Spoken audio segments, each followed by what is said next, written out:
Shalom Aleichem, everyone, and welcome back to Hachzeg's learning of the Pele Yoetz. Today is day number 173, Erev Shabbos Kodesh, and we are embarking on a major chapter here, maybe one of the longest ones that we have learned so far, called Dibor, called speech. As we are going to see, it is something that occupies much of our time and our day and our lives, and could be that all of our schar in the world to come is dependent on our dibur, on our speech, and all of the punishments that are waiting in the world to come could be dependent on our speech, and therefore it behooves us to learn the proper way that a yid is supposed to use the koyach hadibur, the power of speech that Hashem has given us. And he writes like this: Dibur rubai kasha. When it comes to dibur, to speech, a lot of talking is kasha, very difficult. Umiyuta yafa, and a little bit of speech, talking a little bit, that is yafa, that is something that is beautiful. V'ani amarti, and I said, says the Pele Yoetz, alachtana kol mini dibur, let me gather in all the different types of speech that a person could have. Asher klalein hem shleisha sugin, and they encompass three different categories. Mitzvah, category number one, your speech that you use as a mitzvah. Number two, heter, that which is permissible speech. And three, isser, that which is prohibited speech. So either your speech is a mitzvah, we'll see what that means, or it's permissible, or it is asser, it is going to be prohibited. Uprateim rabim, there are many details in all of them. Hashem, I want to explain them properly, so there'll be like a memory between the eyes of the man who fears Hashem. And before you will speak anything, clarify what exactly you're about to say. Is it a mitzvah that you're about to say? Or heter, or permissible, bli shum tzad nidnud isser, without any possibility of isser, prohibition at all, then you daber, then you can speak it. If it's a mitzvah or it's completely permissible, then speak. Vim yeshum tzad nidnud isser. However, if there is the possibility that what you're saying is asser, you're not allowed to say those words, lashon hara, nivel peh, all the different things you could say that's wrong, we'll see. Yecheret aish, a person should tremble. Face and be unsettled. Make yourself like a mute and don't open your mouth. If there's any concern that what's about to come out of your mouth is something that is asr, if you have nothing nice to say, don't say anything at all. The pihu, all of the effort that a person makes in this world is the pihu, is for his mouth. Rabbi what does that mean? All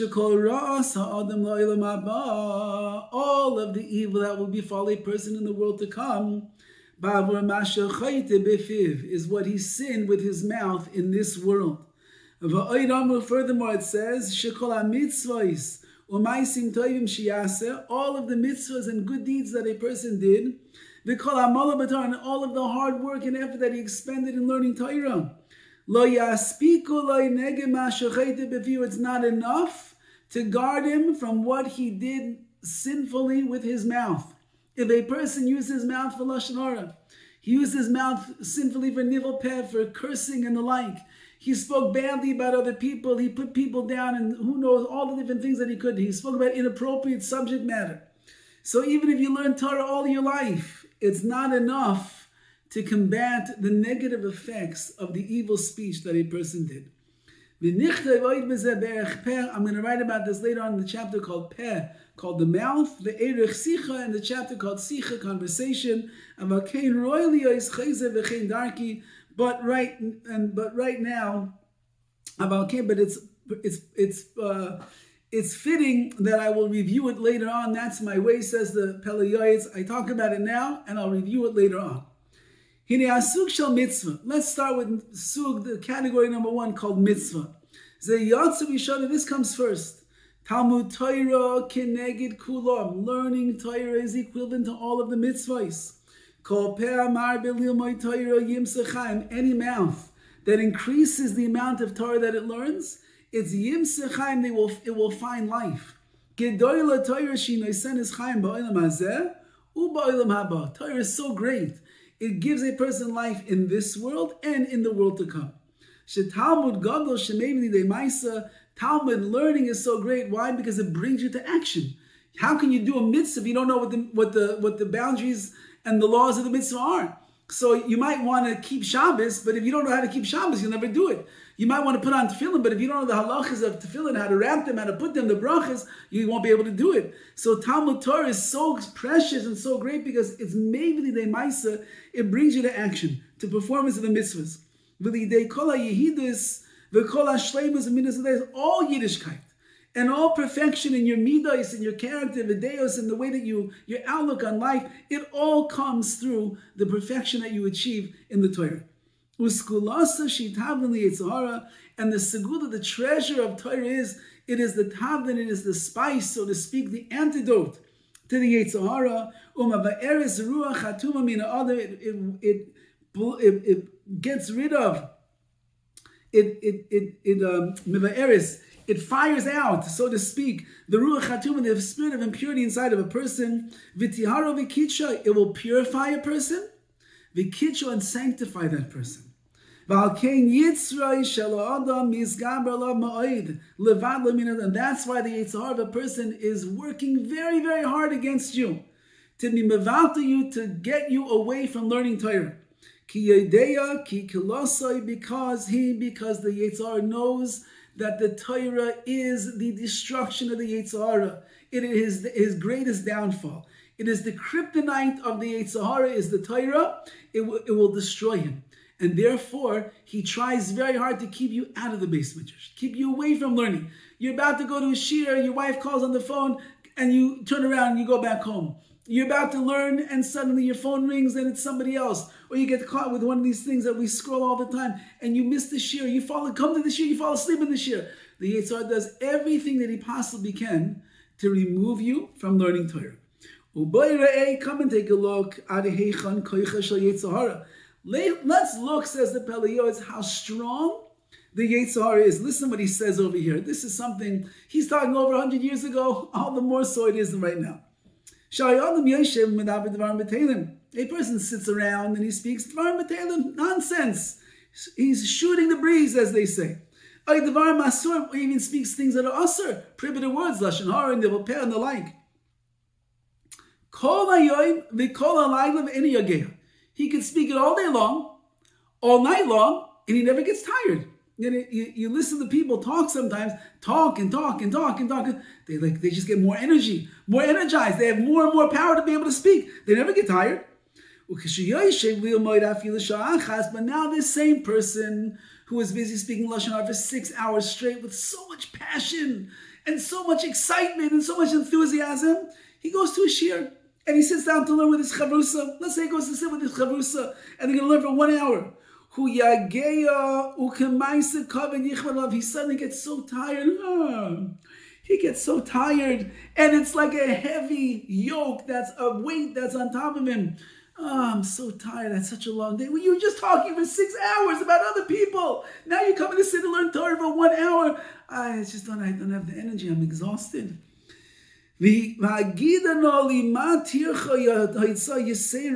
Tell me, says the Pele Yoetz, what is the tircha? What is the hard? What's the effort over here?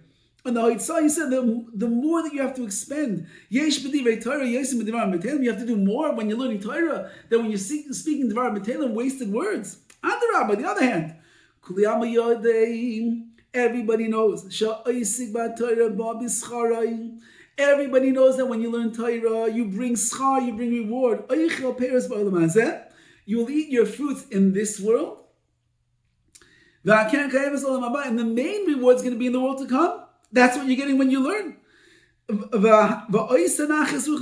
you give pleasure to the Rebbeinu Shalom. Even if the whole day you would say one pasuk in the Torah that has no targum, that has no greater meaning except the sister of Leighton is Timna, that's all that you say all day long. One pasuk, these 3 words. Every time you review that pasuk, which has a very simple meaning, nothing deep, nothing mystical, there's no even perush on it. HaKadosh Baruch Hu gives you reward for saying such a thing. So that's the Koyach HaTorah. So why is a person getting groggy? Why are they not learning? Why are they saying, oh, I'm too tired, I'm too this, I can't make it? Why? Kol Kavel Dina, on the other hand, says the Pele Yoetz Bidvar B'Teilim Asur, when it comes to wasted words, frivolous words, and words that are also that we're not allowed to speak. Asi liten esadin. In the future, we're going to have to give an accounting. I feel I'll see even on a small conversation that we had. Ein zekim royal. So how can it be that when it comes to Torah, which gives us reward in this world and the world to come, over there we have no koyach. We get so tired and groggy, we're yawning, we're falling asleep, putting our head tachin all day long when we sit down to learn. When it comes to Devarim B'Teilim, these wasted words, Devarim Yisurim, Lashon Hara, a person has all the power in the world to speak. How does that work? Ein zeh ki'im roya leiv. This is all because of the wicked, bad heart that a person has. Ki yetzer leiv adam rami nu'urav. The yetzer leiv, that inclination in the heart of a person is rami nu'urav, it's evil from his youth. Lepesach chatas roives, sin is crouching by the door. You're like a tinoik, like a child that is running away from school. But someone that's a bardas, which means you got a brain in your head, you'll understand in your heart, HaKadosh Baruch Hu created the Yitzhak for the benefit of man, not to destroy us, to help us. That's what it says in the Midrash. That HaKadosh Baruch Hu looks back at creation and he says on the last day it was Toiv Ma'oid. What is the Ma'oid? What is very good about the last day of creation? Yetzer Hara. It helps us. Says the Pele Yoetz, when you force, when you subdue, when you control the Yetzer Hara, that's how you get the schar, that's how you get rewarded. The more that you will subdue your Yetzer Hara, you are giving great pleasure to the Rebbeinu Shalom. Therefore, you have to control and subdue the Yetzer Hara.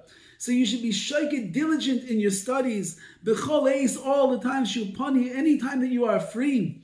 Afilu al korchai, even if you have to push yourself against your will. Shaloi b'tavasai. It doesn't feel so comfortable sometimes to push yourself to learn. Your mind someplace else, you're busy, you're tired, you're this, you're that, you're hungry, who knows what's going on. But you have time that you can sit down and learn right now. Let's take advantage. Even though right now, loi b'tavasai, it's not the most enjoyable, geschmacka thing that you're doing. You get accustomed to it. When you get accustomed to learning more and more and more and more, you look forward to that learning.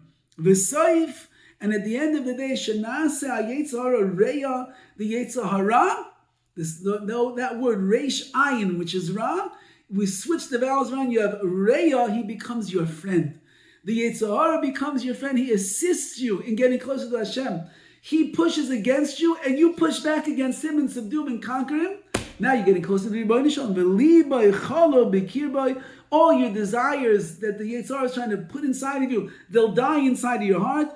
It will become sweet to you. It will become a pleasure, which means what the Yetzer Hara trying to do to take you away from a Torah, take you away from Hashem, you'll conquer him. You'll be victorious against him, and then all of your learning, all the Torah, is going to become sweet, and they won't be able to keep you away from it because you'll be looking for every opportunity to use your mouth for the words of Divrei Torah, which will bring you schar in Olam Hazeh and Olam Haba and the world to come.